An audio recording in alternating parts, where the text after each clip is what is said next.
Thank you for joining IAB There.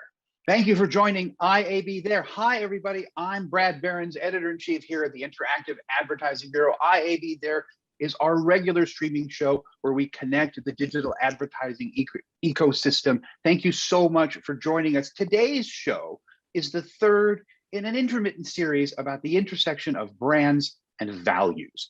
The inspiration for this series came from Connie Brahms, the Chief Digital and Marketing Officer for Unilever, at our annual leadership event, when she talked about how brands both need to be a good value economically and also have values to stand for something.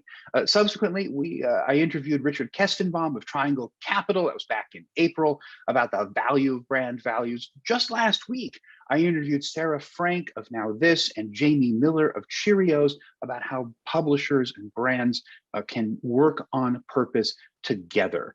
Today, I'm pleased to welcome two guests. Lana McGilvray, she is the founder and CEO of Purpose Worldwide, which is a marketing and a strategy and public relations firm, and also Shannon Lapierre, who's the VP of Communications for Stanley Black & Decker. What is our purpose today for this conversation? It is to discuss a new brand metric, which is what is a return on purpose? We talk about return on investment, we talk about return on advertising spend, but what is a return on purpose and how do brands take that seriously? I should disclose at the outset that I am a proud member of the Purpose Worldwide Advisory Board. Lana is a longtime friend. Let's bring Lana into the stream. Lana McGilvray, welcome to IAB There. Thank you, Brad. I'm so glad to be here. So you and I first met, it was like 2008. At that time, you were the head of marketing for Daytran Media.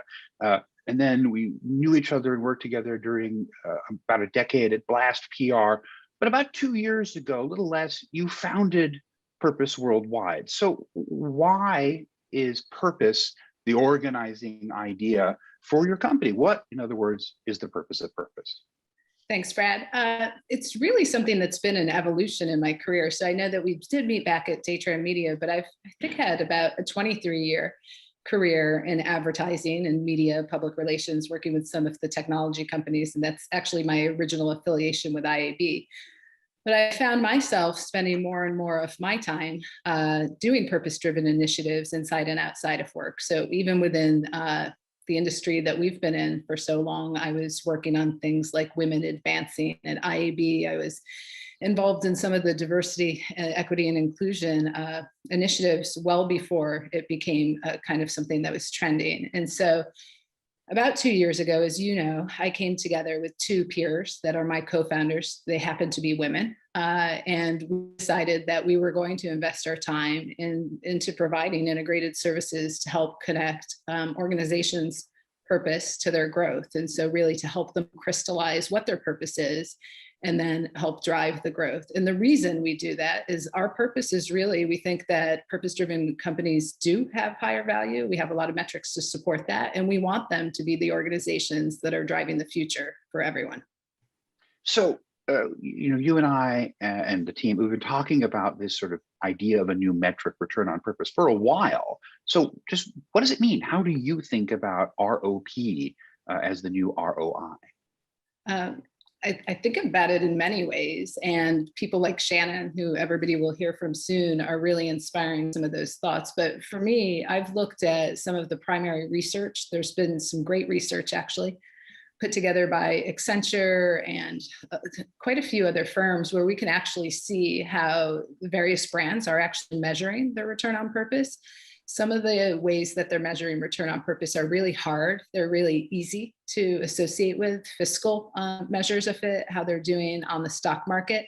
And some are a little bit softer in terms of brand equity and value. People are attaching loyalty metrics to it. And then something that I think Shannon will probably speak to, and others that I've spoken to, including Lisa Campbell, who's really the fabulous CMO over at Autodesk, is really around talent acquisition, retention, and loyalty to the companies. And then finally, social impact. So we can see, especially with members of the Business Roundtable, who I think, if you're not familiar with it, the Business Roundtable for listeners is a group of CEOs of the top performing companies in the US, and about 183 of them committed. They signed a purpose pledge back in 2019. And so when you think of that, and you think of metrics that scale and some of the commitments to reducing carbon footprint and to providing money to charities, that's one of the big metrics too, because you can have one company's contribution to return on purpose, and then when you multiply it across an industry, it becomes that much greater.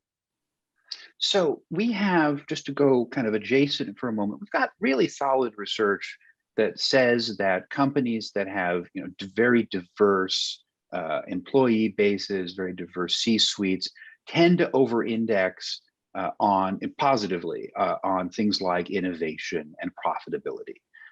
Do you feel like there's a similar over-indexing with purpose-driven companies? And do you have any evidence?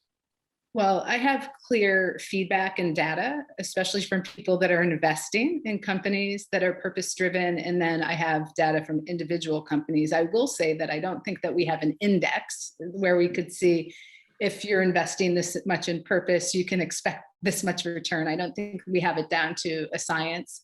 We don't have the kind of literature that we have maybe on diversity, equity, and inclusion or other subjects. But as you know, I think you introduced me to Richard Kestenbaum. We now have entire investment firms in retail spaces or in various sectors where they're purposely investing in purpose-driven companies because they are performing better for them. So it's one of the things they're looking for when they go to make their investments.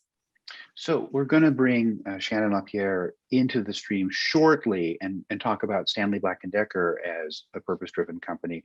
But what other companies, either inside your company, Purpose Worldwide, we're saying purpose so many times that I think my lips are going to start tripping over it.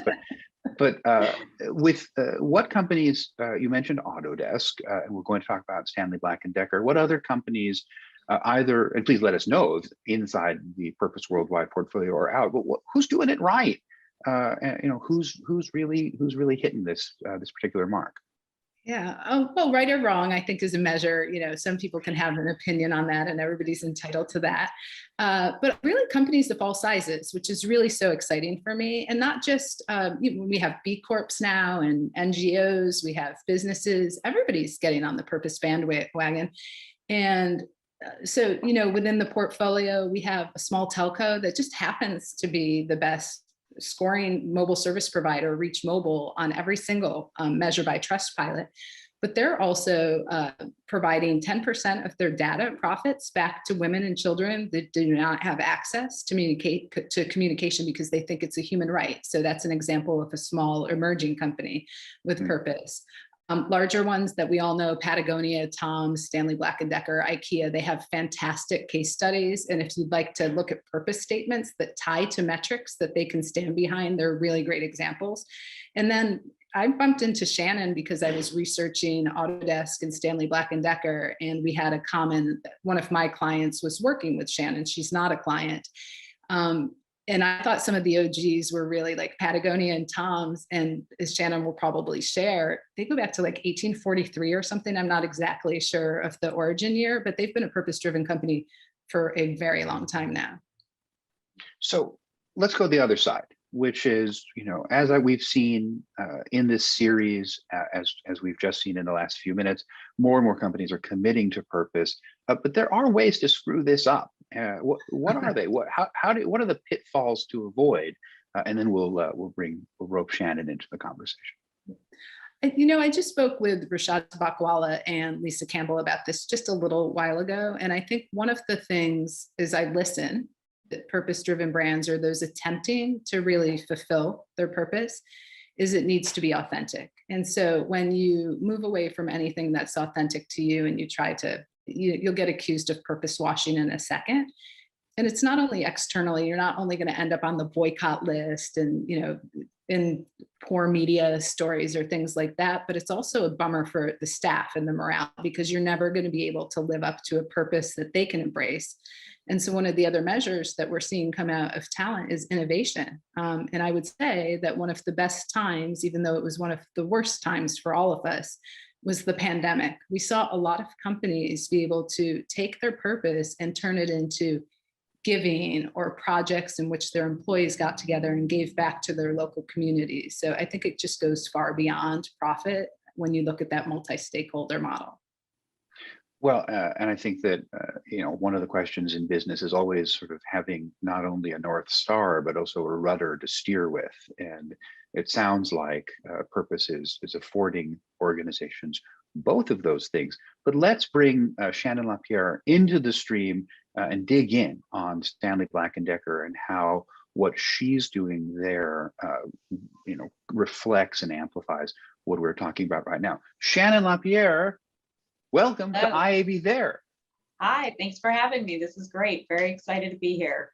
Well, thank you so much for joining us. Why don't you start, if you could tell us a little bit about your role at Black & Decker, Stanley Black & Decker, and also how you came to Stanley Black & Decker. What were you doing before? Sure. So I'm the Chief Communications Officer at Stanley Black & Decker. I have a great role at the world's largest tool company, but people may not know that we're also a leader in engineered fastening. So tiny composite and materials that hold all the things together around you. Some cars have about 5,000 in them, and also the world's second largest electronic security company. So I have the great pleasure of leading a fabulously talented, integrated marketing and communications team, and uniquely combines in our corporate marketing, including all our web and social capabilities, with our corporate brand, with corporate sponsorship, along with the traditional internal and external communications, philanthropy, and also government relations. And so we bring all of these components together in our organization, working closely with partners and investor relations and in our CSR team to really bring our purpose and our corporate brand and message to life for the company. I've always been in the corporate communications and media relations, crisis communications field and sector, and really always believed that companies had the ability to make profit as well as be good companies, and do that by taking care of their employees, their customers, and their communities. And it's just been a great time to be working on this work, where so many companies and organizations are finally recognizing the value of stakeholder capitalism and what it means to really be a good organization and a good company and a good citizen. And how did you come to arrive at Stanley Black & Decker? It was a fairly unique situation. I left my previous job as head of communications at the Hartford, with looking for a change of pace. And I actually took a year and a half off and went back to school and got my master's degree at the ripe age of late 40-ish something. And I, really wanting to get back into the research and the science that backs a lot of the communications work that I had done for decades. And as I was finishing that program up, I got a call from a former colleague who said, "I have a great job for you." So I went to interview at Stanley Black & Decker and had not thought about that as an option, and was just amazed at the company, the performance, the brands of the organization. So they own some of the world's greatest brands like DeWalt and Black & Decker and Stanley. We eventually bought Craftsman, and the opportunity to really tell that story of the organization. We were founded in 1843 by Frederick Stanley, who was a social entrepreneur of his time. So what people may not realize is New Britain, Connecticut, where we were founded, was a hotbed of industry back in the first and second industrial revolutions. So they were manufacturing, was a big hub in Connecticut at that time. And Frederick Stanley, not only ran his business and his company there, but he was also the first mayor of New Britain. He brought gas lighting to the city. And during the Great Depression, when other companies were laying employees off, he put those employees to work, making some of the first Lego type toys for kids. So these metal, almost erector set types of toys to really keep people employed and working during that time period. And so I joined the company. The CEO was recently promoted, had been with the company almost 20 years as CFO and COO, and really wanted to do something extra special with this company and this organization to help ensure that the organization could thrive for another 175 years. When you work for a company that has that history and legacy of an organization that's been around a long time, you do realize that that we, and I think we feel as our management team at Stanley Black & Decker, that we're really just stewards of that company for a period of time. That company was around a long time before us, and we want to make sure it's around for a long time after we leave too. You know, most corporations last about a century, sort of the way, you know, better part of a century, the way a lot of people last. And so it's remarkable, the longevity that you're talking about with Stanley Black & Decker. So before we talk about what the return on purpose for the organization might be, let's talk about what that purpose is and who that purpose serves. And I'm looking over your right shoulder, and I have a sneaking suspicion that that might have something to do with it. So what is the purpose of Superstore? What is the organizer? Go ahead.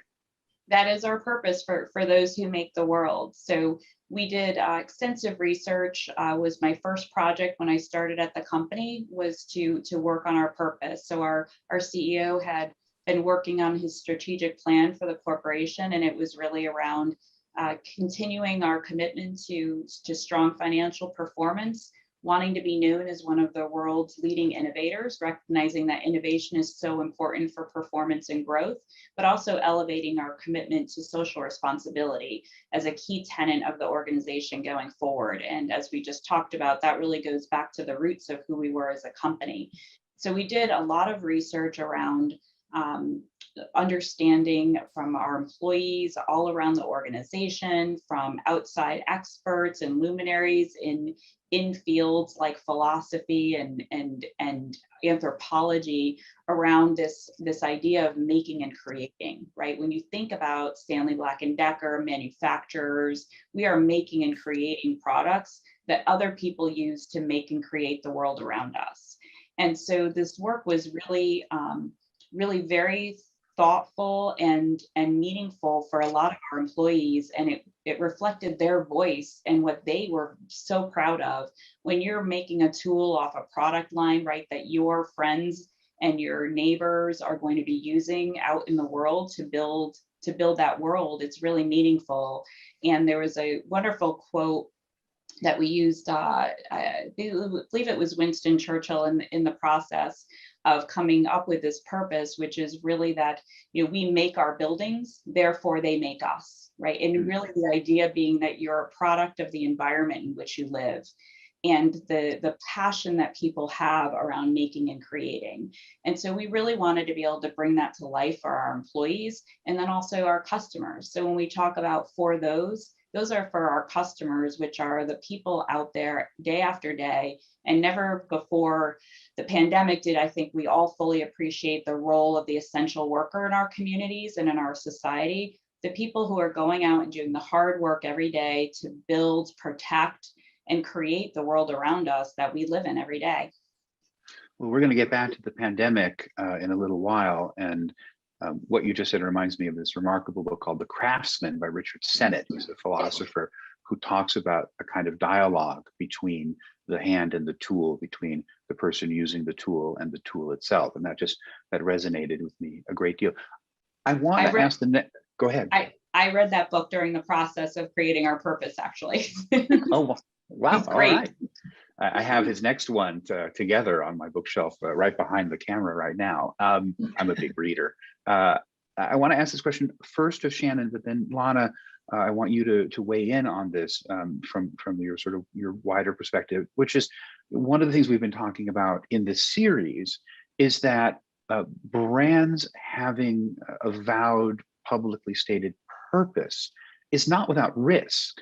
We are living in an extraordinarily polarized society. Some of the turbulence of the seems to have quieted down over the last couple of months, but it's still right there beneath the surface. And Shannon, you've talked about having a pretty diverse customer base, a diverse employee base. So when it comes to the risks of purpose, how does Stanley Black & Decker determine and manage that risk? And then Lana, I'm going to ask you for, from the perspective from your seat as well. So Shannon, let's start with you, please. I think it's a really complicated time for brands, people, governments right now, really for everyone to navigate through. And what has helped us the most is having purpose as our North Star, being for those who make the world, and really questioning ourselves when these issues come up of if we're really going to be for those who are making the world, what does that mean? And what kind of steps should we be taking to do that? But I think it does present challenges, and organizations really need to think about how they approach it, and being true to the values of the organization is really core. And so when we look at when issues come up and how we're going to act or react and whether we're going to make a statement, we look at it in a few buckets. And it's really about, is this an issue that is important to our customers, our employees, or our communities? Is it a place where we have that it's going to be meaningful impact to that group? And is it something that we have knowledge and expertise in? There are some of these topics that are really challenging, and not everyone has the background, or companies have the background and knowledge and expertise to really be thoughtful and offer an opinion. So if we don't, we really need to get smart fast on whatever the topic is. And then finally, is it something that we're going to be able to take action to help out on? So if it's a topic that we're going to take a position on, we also have to be able to act, because we know that brands are really pressured on making statements, but not necessarily backing those up with actions and words and support. So we know words alone just aren't enough to make a difference. And that's when brands are often getting backlash, when they're not in alignment with their values, or they're not in alignment with taking action on the topic that they've spoken out about. Our EVP of Member Engagement and Development at IAB, Cheryl Goldstein, who's my boss, she leads our DEI initiatives and talks about there's a difference between activity and progress. And so I think that might be sort of akin to what you're talking about. Lana, what is your reflection? We talked about purpose washing before, but what about the risky side of purpose for your clients and the other companies you observe? There's huge risks, actually, but I think there's a bigger risk to not being true to your purpose. So I would kind of lead with that. And it's something that I've been looking at really, really closely. And some companies have a purpose that's a little easier to live up to.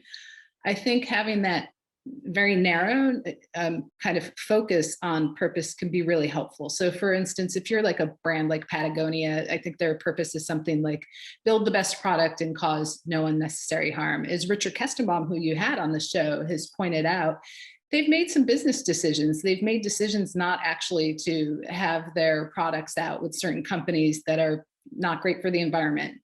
They give employees days off. So that has some business impact. I think probably one of the most famous stories that so many of us watched, certainly within the IAB walls, was the Nike case, right? When Colin Kaepernick took a knee. Nike made some really huge choices, and it had a really big impact. And I think, the outcome of it was extremely positive. But I think more than anything, I think Phil Knight did this really great interview with Fast Company, and he said something like, it doesn't matter how many people hate your brand as long as enough of them love it. And I think they knew exactly what they were doing when they made choices and led with the Kaepernick campaign, which I think was brilliant, like creatively and on behalf of the brand. So for those that didn't watch it, the stock took a turn at the beginning, and a lot of people had opinions on purpose-driven brands at that point, but ultimately I think they had 163 million in earned media out of that, 6 billion in a brand value increase, and a 31% boost in sales. So if there's a lot of risk, I would also say there's potentially a lot of reward as well. And just on the mechanics of marketing, salience is almost always good. Oscar Wilde said, the only worse thing than being talked about is not being talked about. And certainly, whether you were, on the pro or the con side with Nike on that one, they were inescapable, which of course, aids, unaided recall and brand recognition and all of those things. So yeah, Shannon, you look like Brad, you, I would add one more thing because I'd please. love to hear from Shannon on this. But when I spoke to Lisa Campbell at Autodesk about this, your brands belong to the stakeholders, and the employees are big ones right now. And so when BLM was happening and various things that we were all paying tremendous attention to and deeply felt, connected to, employees have a lot of opinions too. So the brands are not only responsible to the folks outside the company, but deeply with their own employees as well. Shannon? Yeah, just to echo what Lana said and the comments on Nike, right? Knowing what your values are and being true to your values and true to understanding, what as an organization you stand for. So Jeremy Bullmore, the famous British agency executive, once famously said, brands aren't built in marketing departments, they're built in the heads of your customers. And what the nice addition to that, to build on that, that's coming out of this conversation is the other stakeholders, that your employees, your stockholders, your investors. So it's always nice when sort of a fundamental cliche or truth about marketing, gets amplified in a productive way. Let's talk about, I'm ever so slightly hesitant to talk about the pandemic because that's all we've been talking about for so long. And it's a cliche at this point that the coronavirus pandemic just accelerated things that were already there.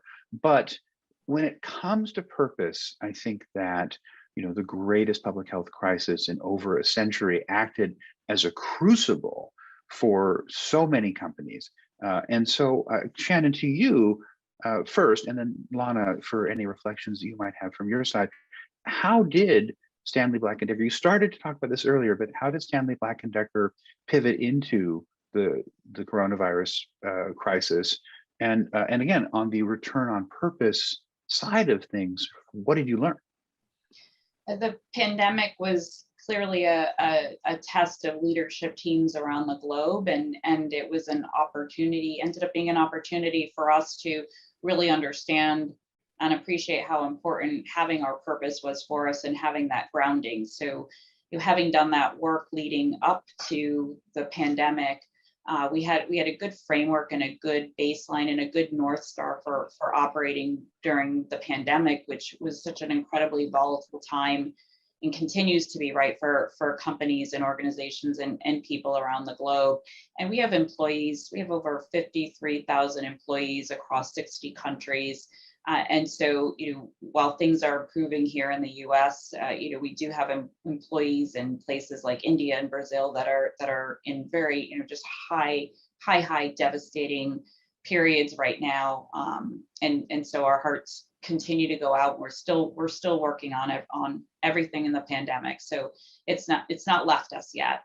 But I think what was really helpful during when the pandemic first hit and our business got hit pretty significantly hard right at the get-go. So our sales had dropped 40% in April. We were in the process of making headcount reductions and figuring out how we were going to cut costs and what we were going to do to keep the business up and running during this period. We didn't know what it was going to look like and how long, and it was a really difficult period. And the management team, we regrounded around our purpose, and we set 3 priorities to operate during the pandemic. Number 1 was to ensure the health and safety of our employees and their families.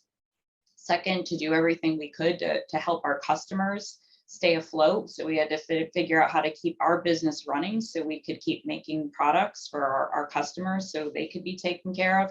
And lastly, to do everything we could to help our communities around the globe mitigate the impact and spread of the virus. And our organization really took this all to heart.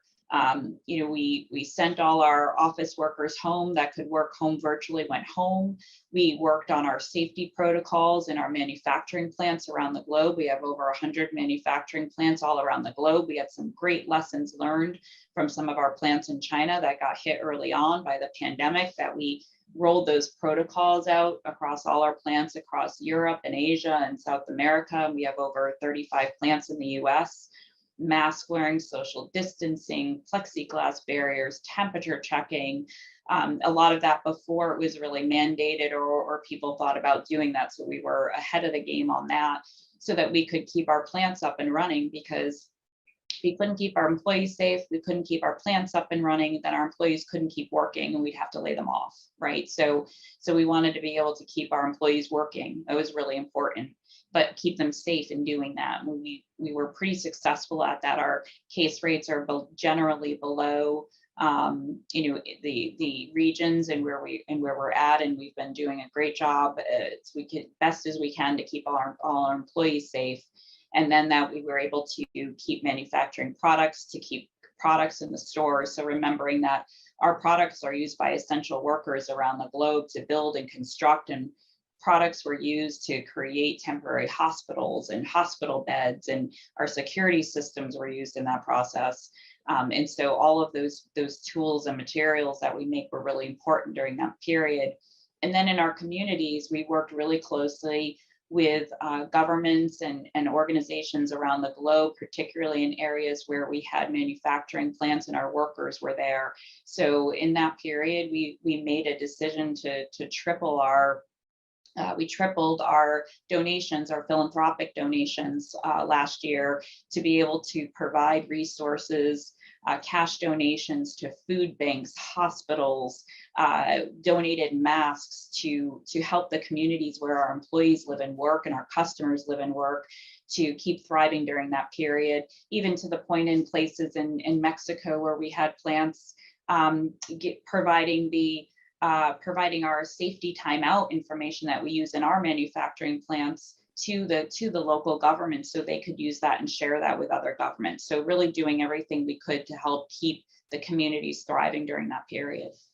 So let's just build a bridge, though, back to the sort of avowed topic of our conversation, which is what you just described so eloquently, is how purpose-driven Stanley Black & Decker has been and continues to be during, again, the worst public health crisis in over a century.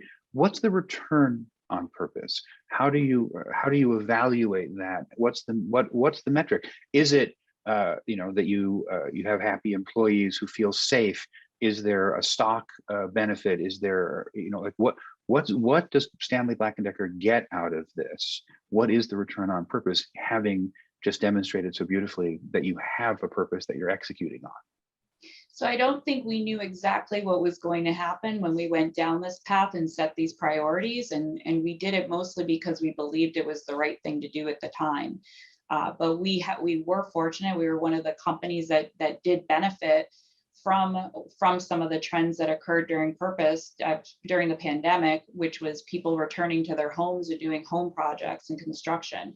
So while we saw revenues dropped 40%, they went up, and we've had our highest revenue and earnings quarter that we've had. So by doing all of those things that we did, taking care of our employees, keeping our customers up and running, and helping our communities, we were able to navigate through the pandemic and keep our business running, and then working to meet customer demand when that demand accelerated, right? We didn't have to shut down our plants because we took care of our employees. We certainly have had to add staff because of demand. We've never seen tool demand like we've seen, but working to meet that demand and restaff, right? We hadn't laid off all those employees that we might have done if we were only looking at the financial metrics at that time. So the steps we took during the pandemic have allowed us to really navigate this period in a really successful way. As I said, the stock's been performing very well this year, and we've sold more tools at a higher profit than we probably ever would have expected. What a fantastic answer. I mean, I can't imagine a better answer to that question. Lana, let's give you the last word. Reflect on, please, what Shannon just talked about in terms of sort of the wider portfolio around the coronavirus, and whether or not the purpose has driven people into good actions that are also profitable, or at least are return on purpose actions during the pandemic. Yeah, I mean, some of it is, I've studied it, but I think if we chronicle this in a few years, it's like in wartime. Sometimes you just see the best of humans, the best of companies come out, and the metrics actually don't necessarily support the data that we're getting to grow great businesses. One thing I've thought about a lot And I think you know this, I am so happy I still get to advise the CMO club, but early on we were having some of our reconnects and we were asking CMOs questions like, how are you forecasting now? And they're in a state where they cannot forecast the way that they've been able to forecast. The forecasting became very, very short, yet those companies were making gigantic changes to protect their employees, like Shannon said, to do right by the communities that they lived in.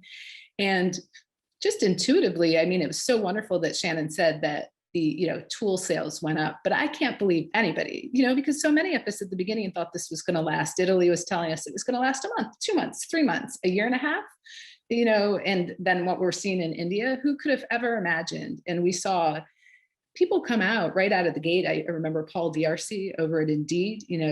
I think we were setting up for South by Southwest here, and so many of us just kind of went up in smoke. All the plans went out, but they were a global company, so they told their employees pretty quickly in the U.S. that they weren't going to need to come back to the office. They'd already seen what was happening around the world. Autodesk had a similar story to Lisa's, and the employees wanted to do something. So a lot of giving and innovation and switching, they were always building things with digital tools, a little different than Stanley Black & Decker, but they started to apply that to social good causes, and they have the Autodesk Foundation that they've been running. So I think I heard so many examples, and even in our space, IAB members, right, that thought that they might need to furlough, decided to retain employees and make commitments that they weren't sure were going to back out. I think many of them are doing well now. But I won't say it was a trend, but I do think it brought the best out in so many companies. And I think those that are purpose-driven probably had a great advantage. Well, I think that's a wonderful place to end our conversation. I cannot thank the two of you enough for this actionable and inspiring chat. So Shannon Lapierre of Stanley Black & Decker, Lana McGilvray of Purpose Worldwide, thank you so much for joining us today on IAB There. Thank you, Brad. Thank you. So, we will be discussing return on purpose in future episodes of IAB There, and it will also be one of our topics at the Brand Disruption Summit, which starts November 8th of this year. It's a virtual event. You can learn more at www.iab.com. IAB There is a production of the Interactive Advertising Bureau. Our show today was produced by Connor Healy, James Linney, Joe Pilla, and Loretta Bay. I'm Brad Behrens, Editor-in-Chief here at the IAB. Thank you so much for watching, and we'll see you next time. Bye-bye, everybody.